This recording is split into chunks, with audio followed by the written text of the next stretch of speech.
અરે હા વીરા પ્રધાન. અરે હા મહારાજા. અરે વીરા, જ્યારે હું આપણે રાજની બહાર નીકળું ને ત્યારે આપણે રયત મને ઝૂકી ઝૂકીને નમન કરતી વીરા. આજે રયત આજે મારા સુકન લેવા તૈયાર નથી. કારણ કે હે ઠાકર, પોકરણગઢ જેવી નગરીનો રાજા અજમલ જ્યારે બહાર નીકળે ને ત્યારે મારી રયત મને ઝૂકી ઝૂકીને નમન કરે છે. આજે રયત આજ ડગલે ને પગલે એવા વાંજિયાના કડવા વેણ બોલે છે કે જેના એક એક શબ્દે આજ મારું કાળજું વિંધાય છે વીરા. અરે પ્રભુ, આજ પોકરણગઢ જેવી નગરી એનો રાજા અજમલ ધન દોલત ની કઈ ખામી નથી, શું ખજાને ખોટ હોય, પણ હે ઠાકર, આજ મને એક શેર માટીની ખોટ આપી. તમારે ક્યાં તાણ હતી કે આજ મારા આંગણે એક શેર માટીની ખોટ રાખી છે.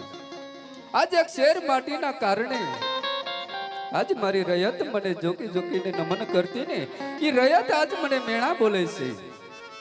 અરે વીરા, આવી પોકરણગઢ જેવી નગરીની અંદર રહીને મારે શું કરવાનું? આ ઘોર જંગલની અંદર ચાલ્યો છે કાશી વિશ્વનાથના ચરણે તપ કરવા માટે જાવું છે મારે, માટે સતીને બોલાવો.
ગંગા